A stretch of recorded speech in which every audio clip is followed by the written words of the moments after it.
Hello aliens, आज हम trigonometry का लेक्चर 2 करने जा रहे हैं। फर्स्ट लेक्चर में हमने रेडियंस और डिग्री के बारे में देखा, ठीक है। तो वीडियो स्टार्ट करने से पहले मैं आपको एक चीज़ बता दूं यार कि जो लेक्चर 1 था ट्रिग्नोमेट्री का, उसके डिस्क्रिप्शन में एक डीपीपी डाला हुआ था मैंने। इस वीडियो के डिस्क्रिप्शन में भी एक डीपीपी है भाई, उसको सॉल्व करो ये वीडियो देखने के बाद। उसमें बहुत एक्स्ट्रा क्वेश्चन हैं जो कई बार कहीं किसी स्टेट बोर्ड्स के एग्ज़ाम में या जेईई मेंस में आए हुए क्वेश्चंस हैं, तो उससे आपकी क्वेश्चंस की प्रैक्टिस काफ़ी अच्छी बन जाएगी, ठीक है। ये बात मैंने बोलनी थी। अब वीडियो स्टार्ट करते हैं यार। सबसे पहले आज जो हमारा टॉपिक है वो अपने थंबनेल में देख लिया होगा, कोऑर्डिनेट सिस्टम है, ठीक है। कोऑर्डिनेट सिस्टम क्या होता है उसको पूरा समझने के लिए हम लोग सबसे पहले सर्कुलर फंक्शंस पढ़ेंगे। सर्कुलर फंक्शंस क्या है देखिए, मैंने यहाँ लिख भी रखा है और समझने की कोशिश करेंगे। क्या बोल रखा है, consider unit circle. Circular function क्या होता है वो बताऊंगा और क्यों उसे बोलते हैं सर्कुलर फंक्शन ये भी बताऊंगा। एक यूनिट सर्कल हमने मान लिया। यूनिट सर्कल क्या होता है, ऐसा सर्कल जिसका सेंटर ओरिजिन पे हो और रेडियस उसका 1 डिग्री हो, उसे यूनिट सर्कल बोलते हैं। रेडियस 1 हो और सेंटर ओरिजिन पे, उसे यूनिट सर्कल। मैंने यहाँ साइड में बना भी रखा है, ये ओरिजिन पे है और रेडियस जो है ये रेडियस है ना, ये 1 है, 1 यूनिट है, ठीक है। तो और हमने क्या किया उसके बाद, let P be a point on the circle. Circle पे कहीं पर भी एक पी पॉइंट ले लिया, ठीक है, ये पी पॉइंट है।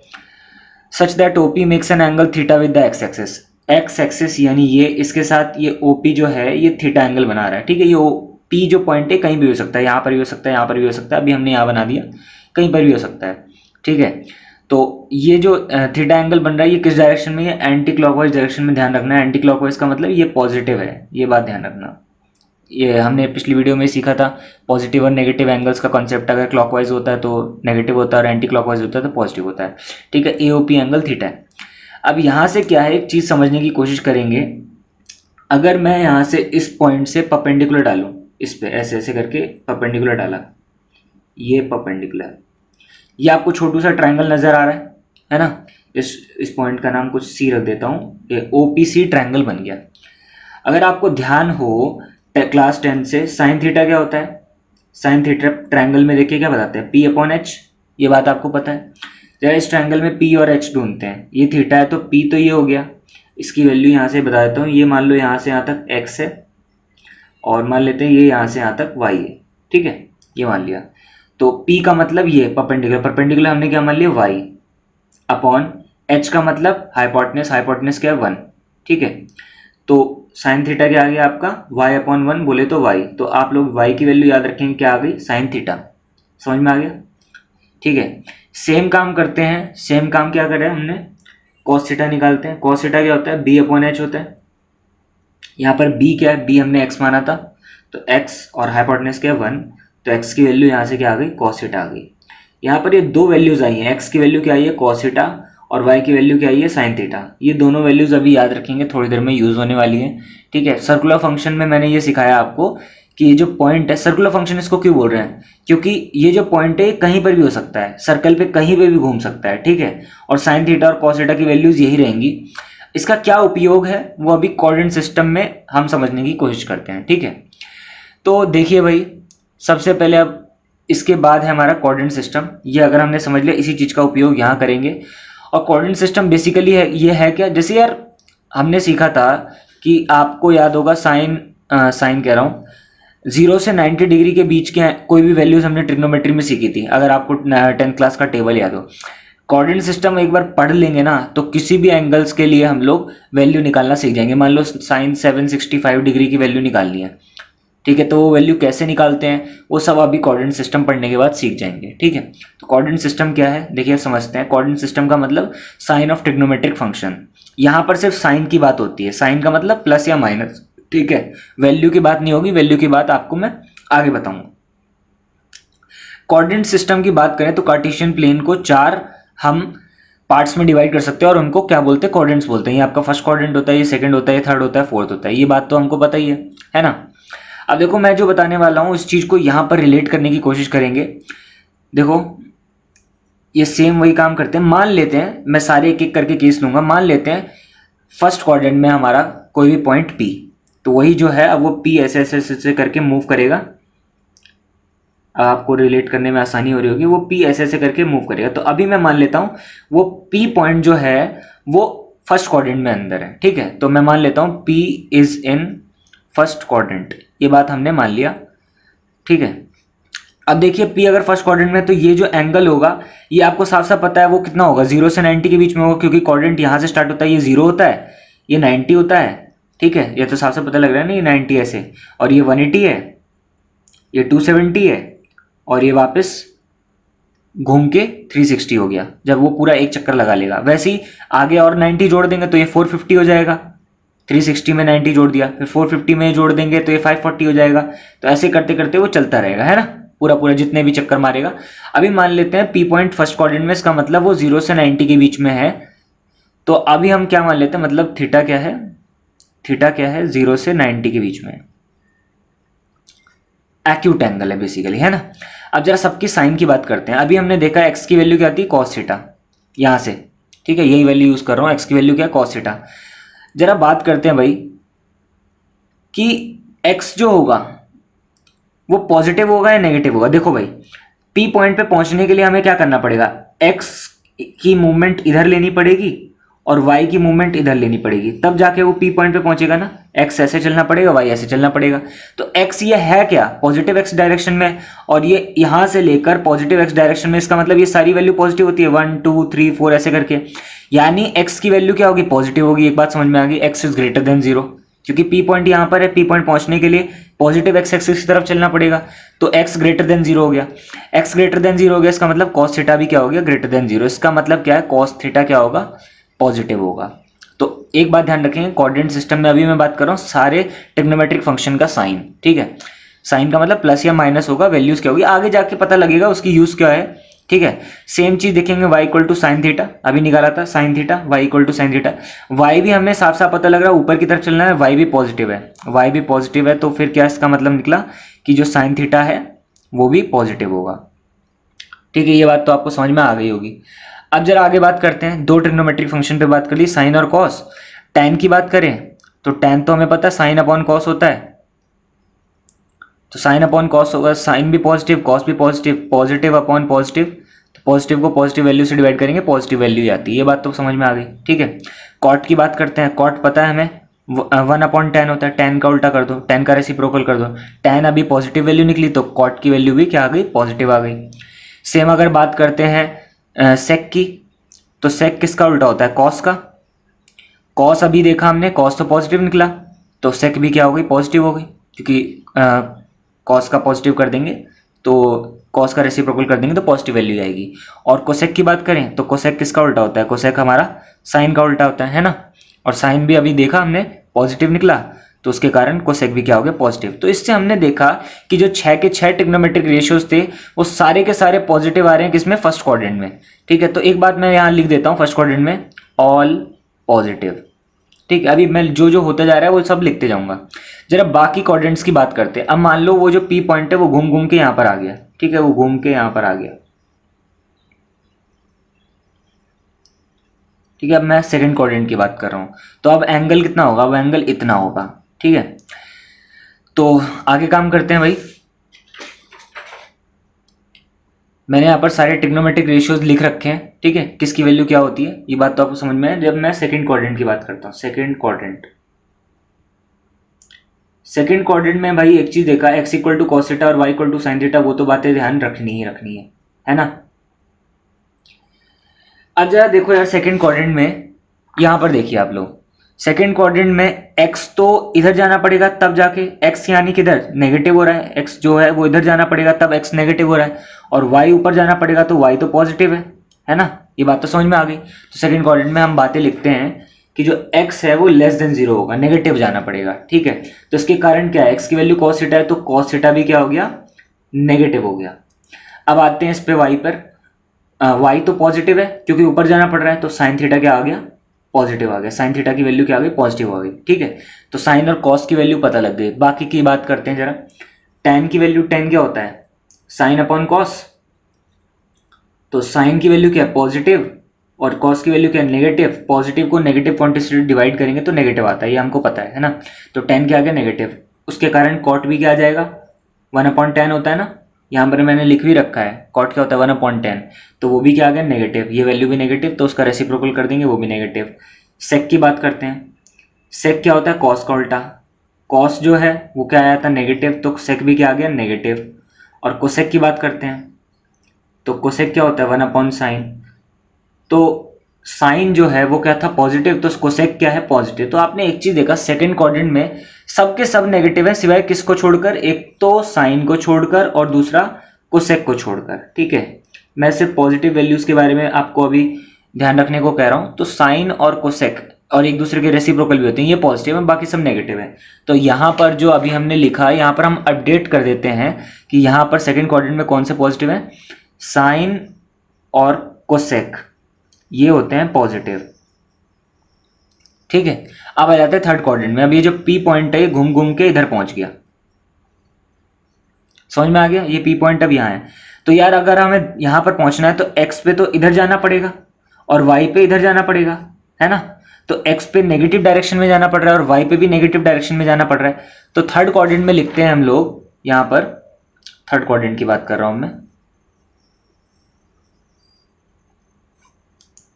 थर्ड क्वाड्रेंट में लिखते हैं x की वैल्यू तो cos थीटा होती है, y की वैल्यू sin थीटा होती है, x भी नेगेटिव होगा इस केस में और y भी नेगेटिव होगा, है ना। ये बात तो समझ में आ गई, दोनों नेगेटिव डायरेक्शन में जाना पड़ेगा। तो cos थीटा भी क्या हो गया नेगेटिव हो गया और नेगेटिव हो गया, और sin थीटा भी क्या हो गया नेगेटिव हो गया। बात समझ में आ गई। tan थीटा की बात करते हैं, tan थीटा क्या होता है sin अपॉन cos, तो ये भी नेगेटिव, नेगेटिव को नेगेटिव वैल्यू से डिवाइड करेंगे तो पॉजिटिव आता है, ये हमको पता है। ठीक है, तो कॉट भी क्या हो गया, कॉट भी इसके कारण पॉजिटिव हो गया क्योंकि tan भी पॉजिटिव है, तो कॉट भी क्या हो गया पॉजिटिव हो गया। सेक और कोसेक की बात करते हैं, तो सेक 1/cos होता है, कॉस नेगेटिव था तो सेक भी नेगेटिव हो गया, और कोसेक की बात करते हैं तो ये भी क्या आ गया नेगेटिव आ गया क्योंकि साइन नेगेटिव था। ठीक है, तो मैं थर्ड क्वाड्रेंट में क्या क्या पॉजिटिव है, थर्ड क्वाड्रेंट में आपका एक तो tan पॉजिटिव है और एक तो कॉट पॉजिटिव है, ये दो बातें पॉजिटिव है। इसको यहाँ अपडेट कर देते हैं, तो यहाँ पर थर्ड क्वाड्रेंट में आपका एक तो tan पॉजिटिव है और दूसरा कॉट पॉजिटिव है। अब ये घूम घूम के पॉइंट फोर्थ क्वाड्रेंट में आ गया, तो फोर्थ क्वाड्रेंट की बात करते हैं। अब ये पॉइंट यहाँ पहुंच गया, है ना। तो फोर्थ क्वाड्रेंट में बात करते हैं भाई, x को तो ऐसे जाना पड़ेगा, x तो पॉजिटिव डायरेक्शन में जाना पड़ेगा और y क्या है नेगेटिव डायरेक्शन में जाना पड़ेगा। साफ साफ पता लग रहा है x पॉजिटिव y नेगेटिव। तो फोर्थ क्वाड्रेंट में हम अपडेट कर देते हैं जल्दी से, फोर्थ क्वाड्रेंट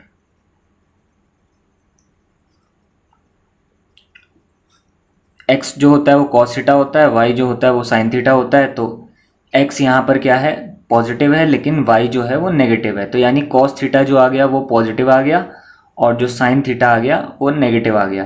तो यहाँ से साफ साफ पता लग रहा है कि बाकी सारे tan भी जो होगा वो sin अपॉन cos होता है वो भी नेगेटिव आएगा, cot भी उसके कारण नेगेटिव हो जाएगा, sec जो होगा वो भी पॉजिटिव आएगा। sec पॉजिटिव क्यों होगा क्योंकि cos पॉजिटिव है और cos का उल्टा ही तो sec होता है ना।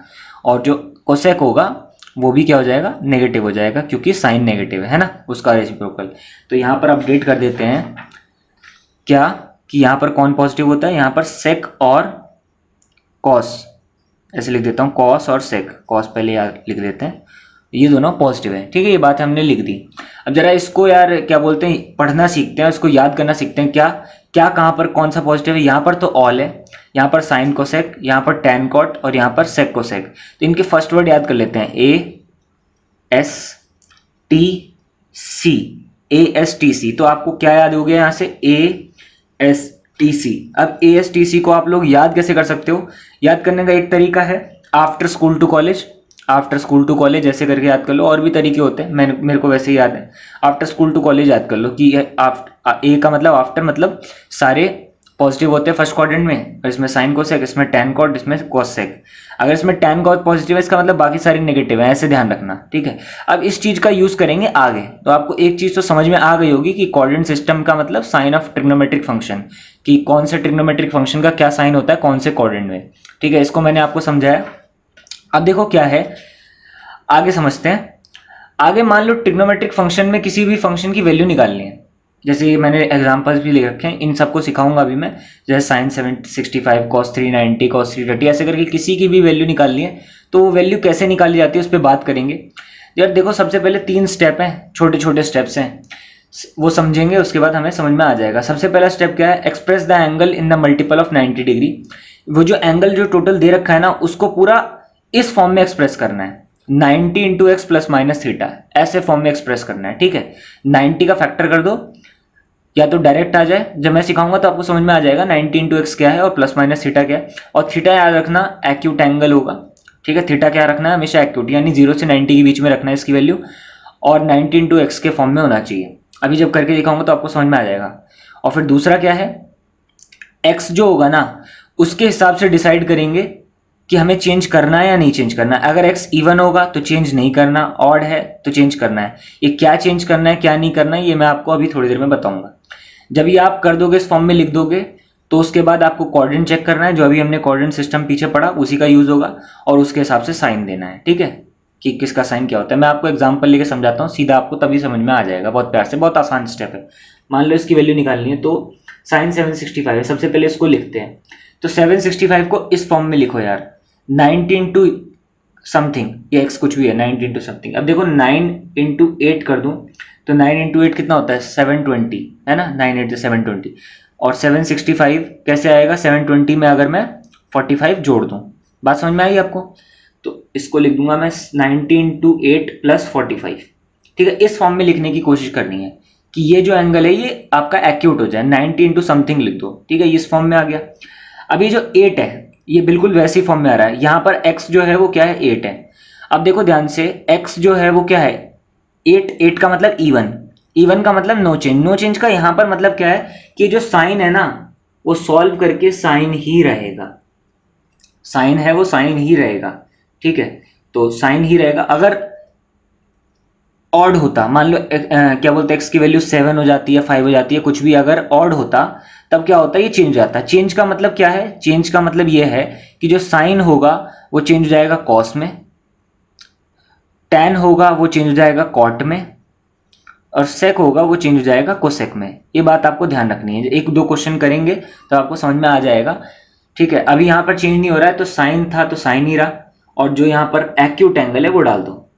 तो ये तो काम कर दिया, check the coordinate of the given angle. अब जरा जो गिवन एंगल है, ध्यान रखना, गिवन एंगल, उसका कोऑर्डिनेट चेक करेंगे। गिवन एंगल क्या था, 765। 765 यार कहाँ पड़ेगा, जरा बात करते हैं। मैं यहाँ पर छोटू सा डायग्राम बना लेता हूँ।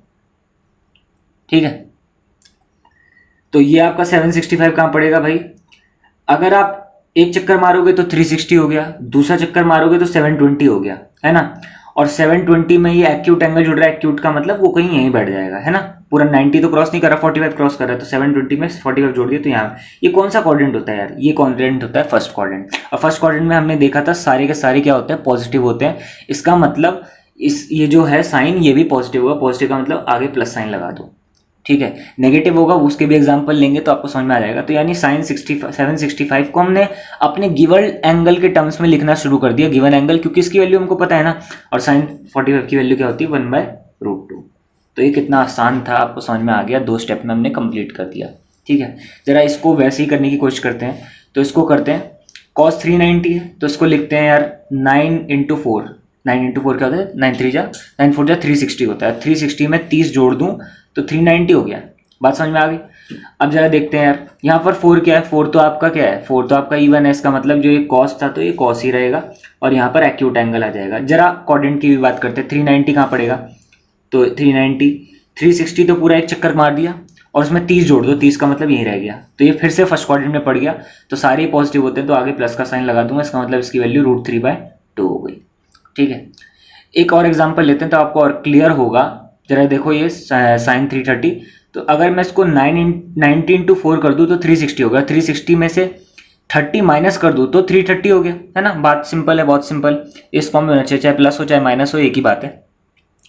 अब जरा बात करते हैं, तो ये क्या बन गया, अभी भी क्या है, x तो आपका इवन है, इवन का मतलब नो चेंज, तो ये साइन ही रहेगा, और यहाँ पर 30 आ जाएगा। ध्यान रखना -30 मत लिख देना यार, ठीक है ना।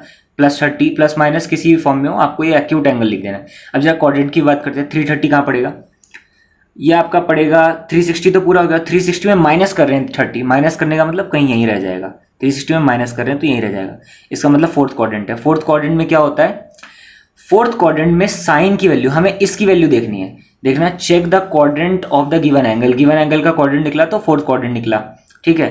उसके बाद पुट द साइन, हमें जो साइन देना है वो किसके हिसाब से देना है, ओरिजिनल फंक्शन, इसके हिसाब से नहीं देना है, ओरिजिनल फंक्शन मतलब इसके हिसाब से देना है। तो साइन था, साइन, इसका साइन क्या होगा, समझ रहे हो ना, कि फोर्थ क्वाड्रेंट में जो साइन होता है वो पॉजिटिव होता है नेगेटिव होता है, फोर्थ क्वाड्रेंट में जो साइन होता है वो नेगेटिव होता है, तो मैं यहाँ पर माइनस का साइन लगाऊंगा, ठीक है। तो माइनस का साइन लगा दिया तो माइनस का 1/2 आ गया साइन 330 की वैल्यू।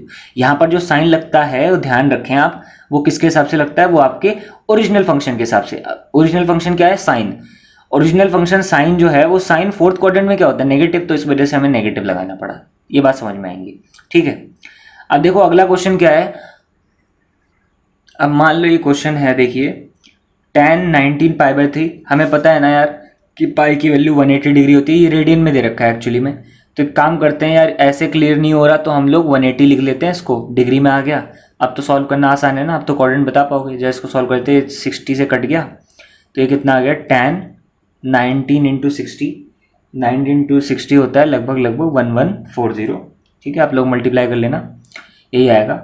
अब ज़रा इसको लिखने की कोशिश करते हैं, तो ये अगर करेंगे तो ये 90 × 12 आ जाएगा, क्योंकि 90 × 12 करते तो 1080 आ जाता है, और उसमें अगर 60 जोड़ दें तो अपना काम बन जाए, है ना।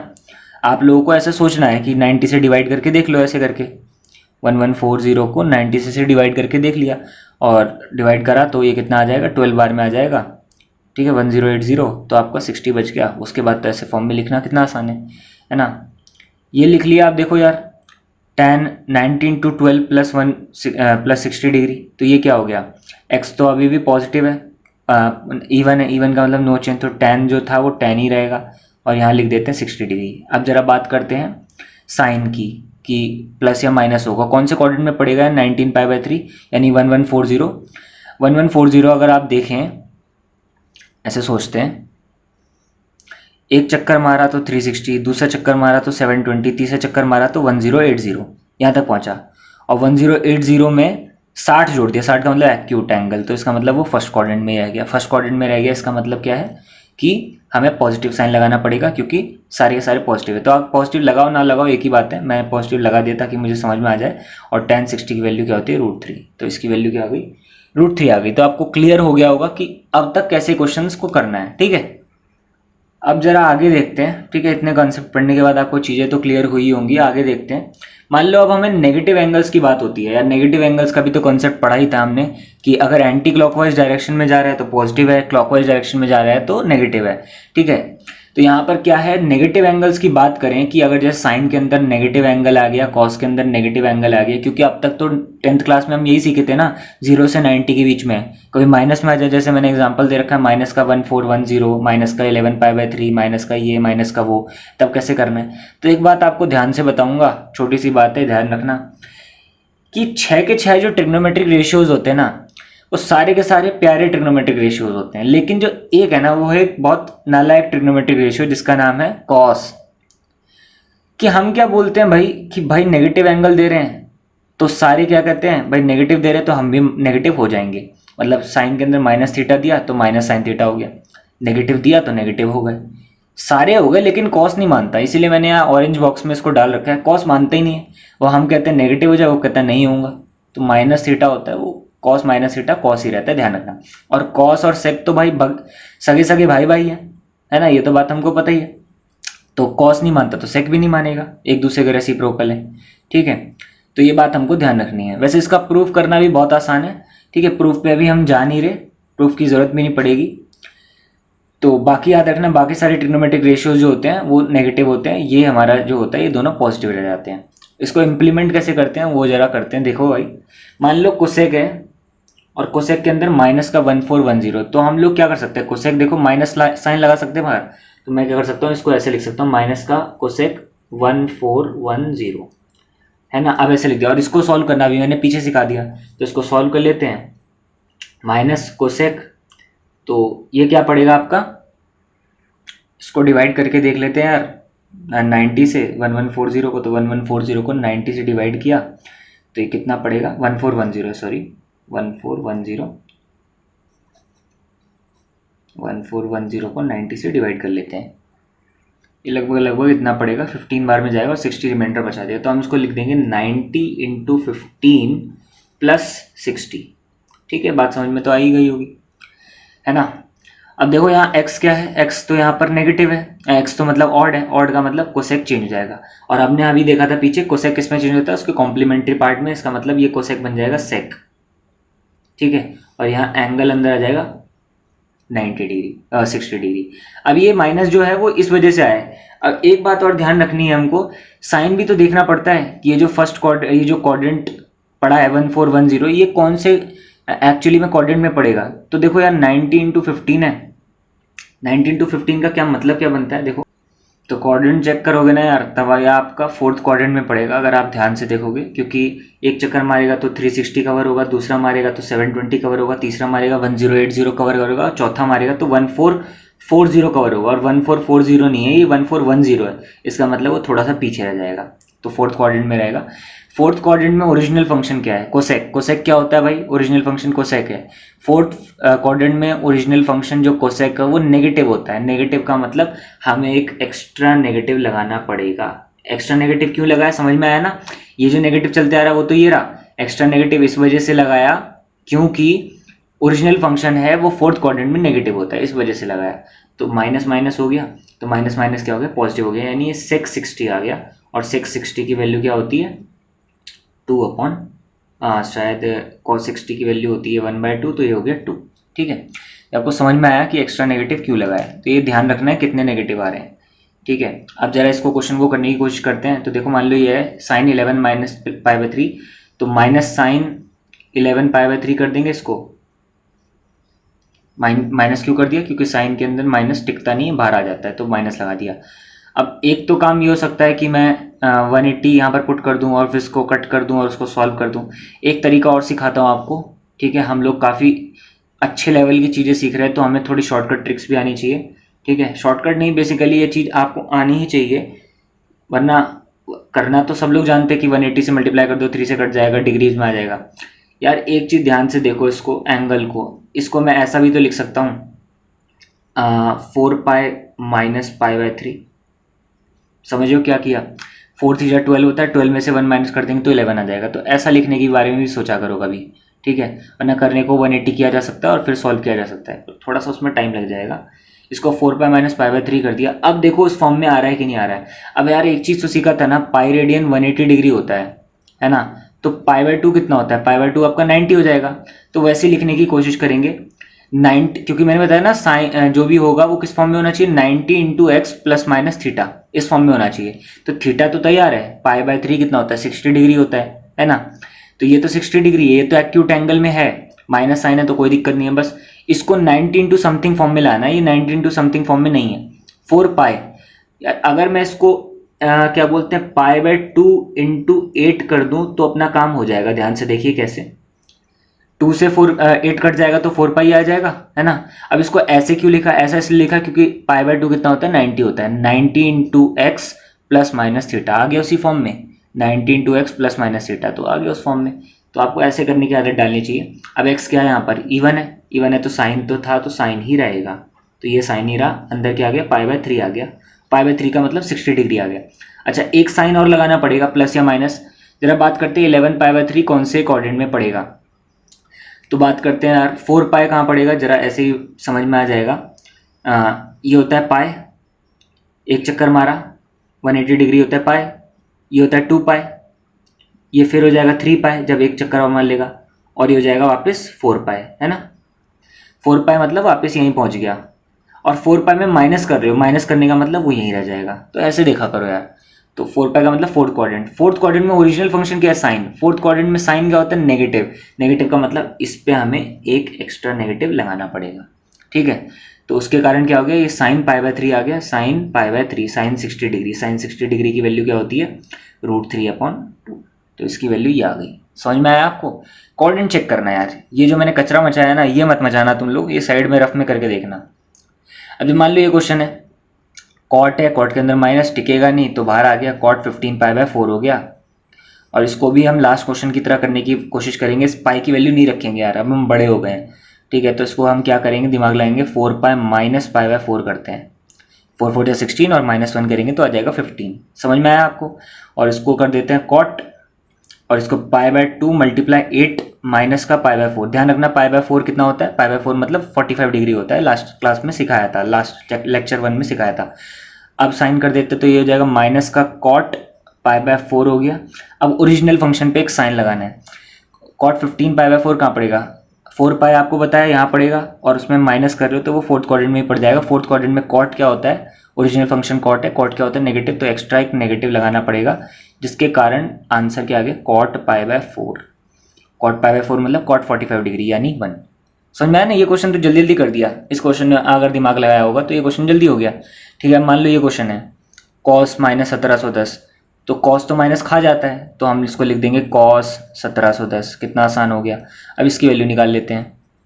तो इसको 1710 को यार पहले सबसे पहले 90 से डिवाइड करके देख लेते हैं। तो 90 से डिवाइड किया तो 1 से किया तो 90, और ये कितना हो गया 8, और ये हो जाएगा 9 बार में, तो ये पूरा पूरा कट गया 19 × 9। तो इसको क्या लिख देंगे, इसको लिख देंगे 90 × 9 + 0। ठीक है, क्योंकि पूरा पूरा डिवाइड हो गया ना, तो रिमाइंडर 0 बच गया, ऐसे करके लिख देंगे। अब इसको कर देते हैं। अब 19 तो क्या है, ऑड नंबर है, ऑड का मतलब साइन कॉस जो हो जाएगा वो साइन में चेंज हो जाएगा, और अंदर एक्यूट एंगल के आगे 0 आ गया। अब जरा इसकी बात भी कर लेते हैं कि ये 1710 पड़ेगा कहाँ। तो 1710 या कौन सा क्वाड्रेंट पड़ेगा, आपको बताया था 1440 यहाँ पर पड़ता है, 360 720 1080 1440 है ना। और एक और चक्कर मारेगा तो ये पूरा 1800 पहुंच जाएगा। ठीक है, यहाँ पर 1800 हो जाएगा, समझ रहे हो ना। 360 जोड़ते जा रहा हूँ मैं, 5वां चक्कर काटने के बाद 1800 हो जाएगा। 1800 में से 90 माइनस कर दूँ तो 1710 आ जाएगा। 90 माइनस करने का मतलब वो एग्जैक्टली इस क्वाड्रेंट के थर्ड इस वाली लाइन पे आ जाएगा, जिसके कारण हम क्या मानेंगे कि ये जो वैल्यू है ये नेगेटिव वैल्यू होगी, है ना, क्योंकि कॉस जो होता है, नहीं कॉस तो फोर्थ क्वाड्रेंट में क्या होता है पॉजिटिव होता है, तो पॉजिटिव वैल्यू आएगी, सॉरी, तो पॉजिटिव हो गया साइन 0, और साइन 0 की वैल्यू क्या होती है 0। ठीक है, तो ये आपको नेगेटिव एंगल्स का कंसेप्ट अच्छे से मैंने क्लियर किया है ना। अब मान लो आपका ये क्वेश्चन है, ठीक है, इस क्वेश्चन में आपको क्या करना है, सबकी वैल्यूज निकालनी है और उसके बाद यहाँ पर पुट करना है, सबको फिर सॉल्व कर देना है। ठीक है, तो आप लोग यार यहाँ पर वीडियो पॉज करके जरा खुद ट्राई करने की कोशिश करो, मैं जल्दी से करके दिखा देता हूँ आपको। अब मान लो ये हमारा क्वेश्चन था और उसका ये होगा आंसर। ठीक है, मैंने सारी वैल्यूज़ आपको निकाल दी हैं और उसके बाद सॉल्व कर आके आपका -1 आएगा। ठीक है, तो ये आप लोगों को देखना है कि कहीं आपकी मिस्टेक तो नहीं हुई है। ठीक है, मैंने सॉल्व कर दिया है, आपको वीडियो पॉज करके सॉल्व करना था। अब मान लो हमारे पास अगला क्वेश्चन ये है कि हमें इसको सॉल्व करना है और इसकी वैल्यू निकालनी है। ठीक है, कैसे अटेम्प्ट मारते हैं देखो यार, करना तो वैसे ही, आपको मन कर रहा है तो पॉज करके खुद ट्राई करो। कॉस 90 + थीटा है, तो यार ये तो कॉस 90 + थीटा 19 × 1 + थीटा कर देंगे तो माइनस का साइन थीटा हो जाएगा। सॉल्व कर लेना आप लोग। सेक -थीटा है तो सेक तो साइन माइनस खा जाता है, तो सेक थीटा ही आ गया। मल्टीप्लाई tan 180 - थीटा, तो ये तो आपका 90 × 2 - थीटा करोगे तो ये आपका क्या आ जाएगा tan थीटा आ जाएगा, वो भी माइनस का, समझ लो ना, अपॉन सेक 360 - थीटा, तो ये हो जाएगा आपका सेक थीटा। बात तो समझ में आ ही रही होगी कैसे होगा। और साइन 180 + थीटा ये हो जाएगा माइनस का साइन थीटा। सॉल्व करेंगे आप लोग, ठीक है, अलग अलग। और कॉट 90 - थीटा हो जाएगा tan थीटा। और उसके बाद हमें क्या करना है, इसके बाद तो नॉर्मल सॉल्व करना है। tan से tan कट गया, साइन से साइन कट गया, कॉस से सेक से सेक कट गया, माइनस से एक माइनस कट गया और ये एक माइनस रह गया, तो कुल मिला के आंसर आ गया -1। ठीक है, तो कितने आसान क्वेश्चन है यार, बट अगर वो चीज़ें सॉल्व करना आसान हो जाएगा ना तो ये कितना आसान क्वेश्चन है, हम जल्दी जल्दी कर लेंगे। अगले क्वेश्चन पे आते हैं। अगला क्वेश्चन क्या बोला है, find the values of 5 trigonometric functions. हमें एक ट्रिग्नोमेट्रिक फंक्शन दे रखा होगा और बाकी जो 5 ट्रिग्नोमेट्रिक फंक्शन है उसकी वैल्यूज निकालनी होगी, और कुछ कुछ इन्फॉर्मेशन दे रखी होगी। देखो क्या दे रखा है, कॉस की वैल्यू -1/2 दे रखी है और बता रखा है एक्स की वैल्यू कहाँ है, थर्ड क्वाड्रेंट के अंदर पड़ रही है। एक्स जो ऐसा एंगल है वो थर्ड क्वाड्रेंट में है, और बाकी सारी ट्रिग्नोमेट्रिक फंक्शन की वैल्यू निकालो। ठीक है, अब देखो क्वेश्चन बहुत ही आसान है, हमें पता है ना थर्ड क्वाड्रेंट में कौन कौन पॉजिटिव रहता है। थर्ड क्वाड्रेंट में tan और cot पॉजिटिव रहते हैं, बाकी सब नेगेटिव रहते हैं, है ना। तो cos तो नेगेटिव आना भी चाहिए और नेगेटिव आ भी रहे हैं, तो बाकी ट्रिग्नोमेट्रिक फंक्शन निकालते हैं। सबसे पहले यार सेक निकालने की कोशिश करते हैं। सेक इसलिए निकाला क्योंकि कॉस दे रखा है और कॉस का उल्टा होता है सेक, तो ये हो गया माइनस का 2। एक तो ट्रिग्नोमेट्रिक फंक्शन हमने निकाल लिया सेक। अब बाकी ट्रिग्नोमेट्रिक फंक्शन निकालने के लिए एक आपको मेथड बताता हूँ। इसे ये आपने 10th में भी सीखा था, ट्रायंगल वाला। अगर कॉस के बारे में बात करें तो ये क्या होता है, perpendicular upon base upon hypotenuse होता है। तो इसको वैसे लिखेंगे, बस साइन को थोड़ी देर के लिए इग्नोर कर देते हैं, ठीक है। साइन तो बस ये बता रहा है कि कौन से कोऑर्डिनेट में है। तो बेस की वैल्यू क्या है 1 के करके आपने सीखा होगा, और हाइपोटेन्यूज की वैल्यू क्या है, हाइपोटेन्यूज की वैल्यू है 2 के, है ना। तो मैं अभी के ना लिख के लिखना है तो लिख देते हैं, चलो 1 के 2 के। अब परपेंडिकुलर की वैल्यू क्या होगी, तो परपेंडिकुलर की वैल्यू यहाँ से ऐसे निकाल लेते हैं, P square plus B square equal to H square. तो पी स्क्वायर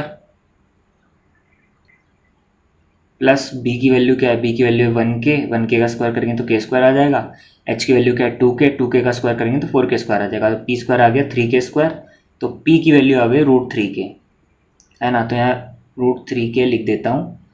अब जरा बाकी सबकी वैल्यूज निकालने की कोशिश करते हैं। साइन पता है ना, पी अपॉन एच होता है। तो पी की वैल्यू क्या है √3 के, और के से के कट जाएगा, और एच की वैल्यू क्या है 2, ठीक है, ये आ गया। अब साइन भी लगाना जरूरी है, मतलब थर्ड क्वाड्रेंट में है तो प्लस साइन माइनस साइन लगाना भी जरूरी है।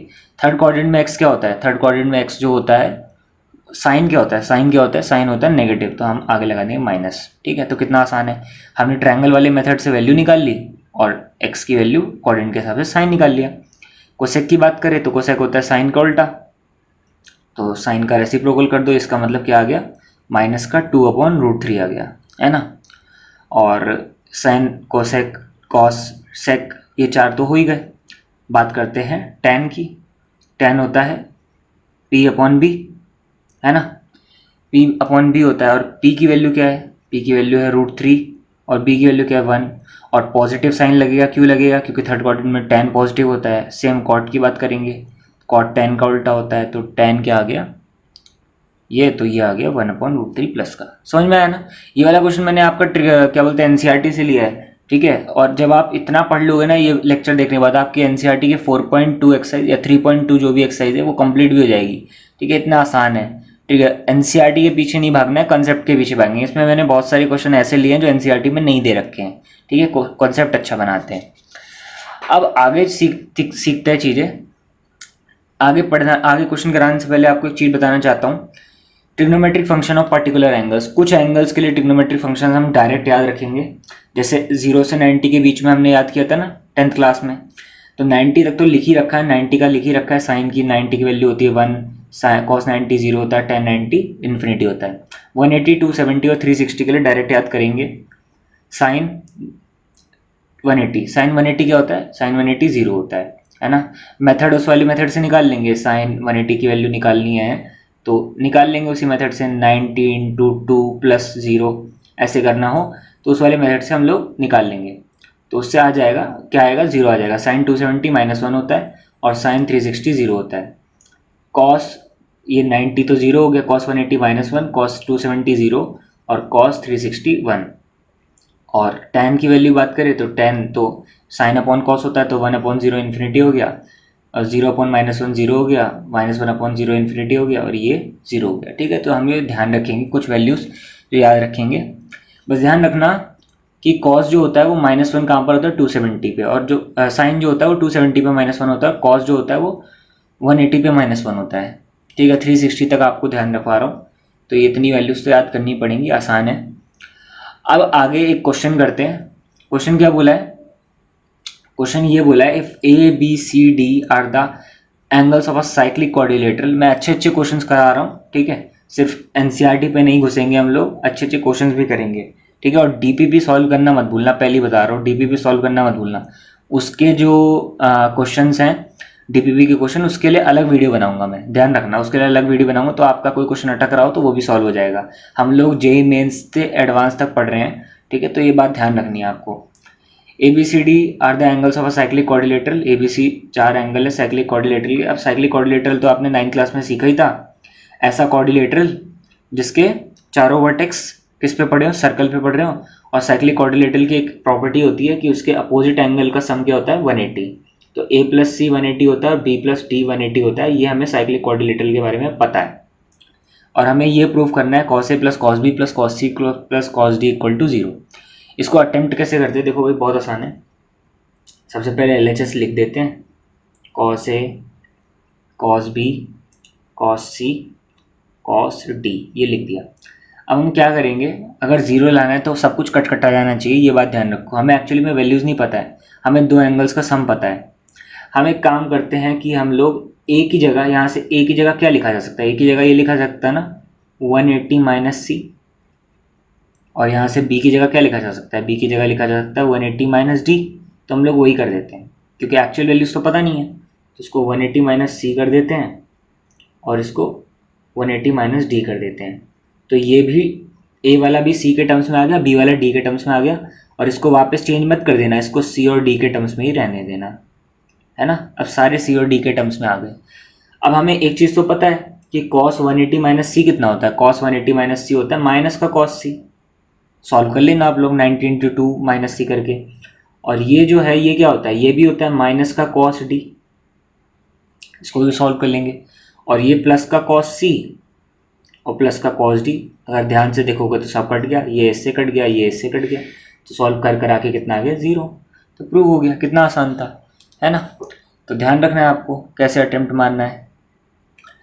अगले क्वेश्चन की तरफ बढ़ते हैं। अगला क्वेश्चन क्या है भाई, अगला क्वेश्चन हमारा ये बोलता है फाइंड द वैल्यू ऑफ, ये कुछ ट्रिग्नोमेट्रिक फंक्शन दे रखा है, इसकी वैल्यू निकालनी है।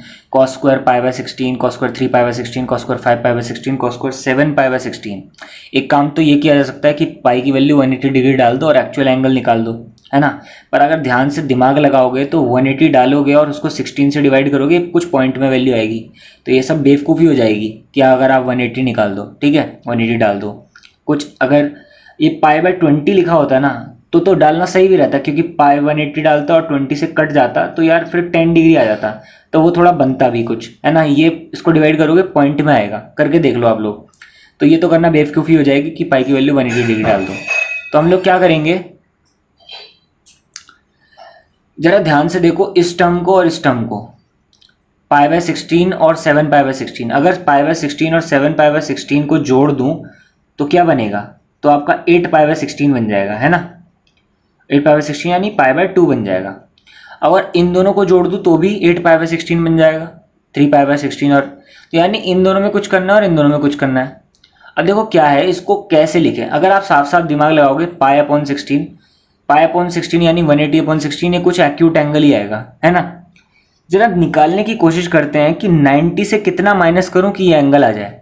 90 से, 90 का मतलब पाई बाय 2, इसमें से कितना माइनस करूं कि पाई बाय 16 आ जाए, जरा निकालने की कोशिश करते हैं, है ना। तो जरा एक्स ही निकाल देते तो कितना हो गया, pi by 2 minus pi by 16 हो गया। ये इधर चला गया, ये इधर चला गया। मैं एक्चुअली में क्या निकालना चाह रहा हूँ कि 90 से कितना माइनस करूंगा तो ये आ जाए। ये क्यों कर रहा हूँ अभी आपको समझ में आएगा। तो इसका एलसीएम लूंगा तो कितना हो जाएगा, 7 पाई बाय 16 आ जाएगा सॉल्व करके, है ना। तो इसको 90 से कितना माइनस करना पड़ेगा, 7 पाई बाय 16 माइनस करना पड़ेगा 90 से, तब पाई बाय 16 आएगा। तो हम लोग क्या करते हैं, इसको लिख देते हैं cos स्क्वायर 90 का मतलब pi by 2 minus 7 pi by 16, इसको ऐसे लिख दिया।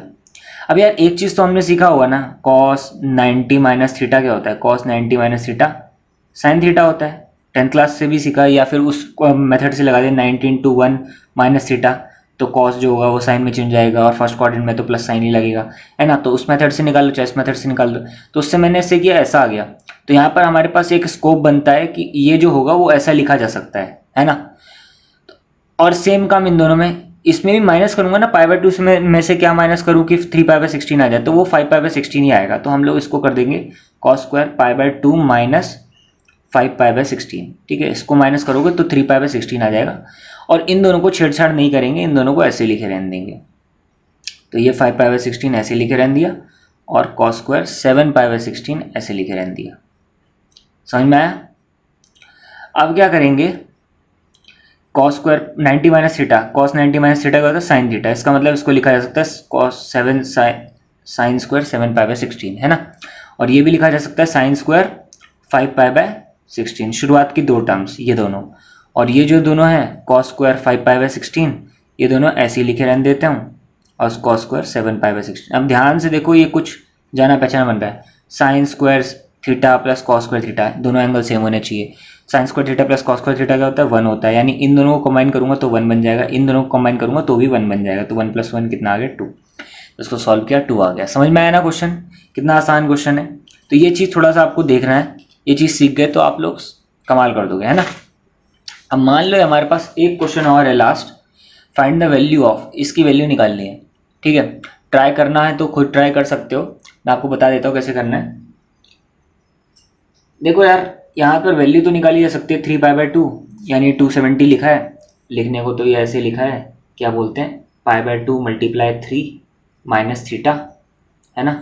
90 × x + थीटा, उस फॉर्म में लिखने की कोशिश कर रहा हूँ मैं, पर ये उस फॉर्म में नहीं लिखा है। पहले ये लिखा रहता 3π/2 तो सही है, लेकिन यहाँ पर लिखा थीटा - π/2। अब वो जो एक्यूट एंगल है वो पहले लिखा है, तो इसको हम अपने हिसाब से ढाल लेंगे। कैसे? हम लोग एक माइनस कॉमन ले लेंगे। माइनस कॉमन लिया तो ये क्या है, 5/2 पहले आ जाएगा और -थीटा बाद में आ जाएगा। ठीक है, समझ में आया आपको क्या किया। और tan में भी यही कर देंगे, tan में तो ये लिखा ही हुआ है +5 + थीटा, और यहाँ पर उल्टा दे रखा है, तो हम लोग इसमें भी एक माइनस कॉमन ले लेंगे। माइनस कॉमन ले लिया तो ये हो गया 3π/2 - थीटा। समझ में आया ना आपको। माइनस लेने का स्कोप क्या है। अब देखो क्या है, ये तो आ गया ऑड में है, तो सेक जो होगा वो कोसेक में चेंज हो जाएगा, तो ये हो गया कोसेक थीटा। समझ में आया ना। और साथ में कोसेक थीटा हो गया, ये कौन से क्वाड्रेंट में पड़ा है? 270 - थीटा। 270 - थीटा आपका कौन सा होता है? Third quadrant. थर्ड क्वाड्रेंट में सेक क्या होता है? नेगेटिव। तो यहाँ पर हम माइनस साइन लगा देंगे, तो ये तो ऐसे आ गया, है ना। और सेक माइनस, अगर इस पूरे एंगल को थीटा माना जाए तो सेक माइनस थीटा क्या होता है? सेक माइनस ऑफ एंगल क्या होता है? सेक। सेक खा जाता है उस एंगल को, माइनस को खा जाता है, तो ये हो जाएगा सेक 5π/2 - थीटा। वो जो एंगल था वही माइनस गायब हो गया। ठीक है, अब क्या करेंगे, tan 5π/2, तो ये तो आपको बन जाएगा कॉट, समझ लो ना, कॉट, और अंदर आ गया थीटा। समझ में आया। अब जरा प्लस माइनस साइन की बात करें तो 5π/2 कितना होता है यार? 5π/2 होता है लगभग आपका 540, क्या बोलते हैं, 540 नहीं, 450 पड़ता है। ठीक है, 450 पड़ता है आपका 5π/2, तो 450 + थीटा, इसका मतलब आ गया 450, मतलब फर्स्ट क्वाड्रेंट से आगे और वो सेकंड क्वाड्रेंट में आ गया। तो आपको ऐसे दिमाग लगाना है कि कौन से क्वाड्रेंट में पड़ेगा, वैल्यू डाल के। तो ये पड़ गया सेकंड क्वाड्रेंट में, है ना। सेकंड क्वाड्रेंट में tan क्या होता है? नेगेटिव होता है, तो हम एक माइनस साइन लगा देंगे। और ये tan माइनस, अगर इस पूरे को थीटा ले ले तो tan - थीटा, tan माइनस को हजम नहीं कर पाता है, तो एक -tan थीटा आ जाएगा। तो मतलब इसका जो है वो एक माइनस बाहर लगाना पड़ेगा, तो ये माइनस आ गया और ये पूरा का पूरा एंगल अंदर आ गया। लॉजिक आपको समझ में आ रहा होगा। ठीक है, अब इसको सॉल्व कर लेते हैं, कोसेक, और इसको सॉल्व करेंगे तो ये आपका आ जाएगा सेक 5π/2 - थीटा, तो ये आ जाएगा फर्स्ट क्वाड्रेंट। फर्स्ट क्वाड्रेंट तो है ये, तो ये आपका बन जाएगा कोसेक थीटा। माइनस का कॉट थीटा ये है ही, और ये वैल्यू हो जाएगी आपकी 3π/2 - थीटा। 3π/2 आपका होता है 270, 270 में से तो ये आपका माइनस का कॉट थीटा आ जाएगा। ठीक है, अब जब सॉल्व करते हैं तो ये हो जाएगा माइनस का कोसेक स्क्वायर थीटा, और ये हो जाएगा प्लस का कॉट स्क्वायर थीटा। ये आ गया सॉल्व करके, है ना। कितना आसान है। अब क्या है, माइनस यहाँ से कॉमन ले लेंगे। माइनस अगर कॉमन ले लेंगे तो ये हमारा कुछ जाना पहचाना बन जाएगा, क्योंकि हमने ये सीखा था कि cosec square theta minus cot square theta क्या होता है? 1। तो हमारा आंसर क्या आ गया? -1। ये ट्रिग्नोमेट्रिक आइडेंटिटी 10th क्लास में सीखी थी। ठीक है, तो आपको ऐसे दिमाग लगाना है कि कहाँ पर माइनस कॉमन ले सकता है, कहीं उल्टा तो नहीं दे रखा है ना, ऐसे दिमाग लगाना है। समझ में आया। आज की क्लास में इतना ही पढ़ते हैं। डीपी पे सॉल्व करना मत भूलना। ठीक है, ध्यान रखना, डीपी पे सॉल्व करना बहुत ज़रूरी है। जब मैं कम से कम 5-6 वीडियो निकाल दूंगा तो आपके डीपी पे सॉल्व करने की वीडियोस भी डाल दूंगा। समझ में आ गया। आप जब तक एनसीईआरटी के क्वेश्चन लगा सकते हैं, एक्स्ट्रा क्वेश्चन किसी बुक से करने का मन करे वो भी लगा सकते हैं। ठीक है, अगर कुछ भी दिक्कत वीडियो में लगती है तो आप कमेंट में पूछ सकते हैं, मैं आपको वहाँ पर जवाब दे दूँगा। ठीक है बच्चों, till then take care, bye bye.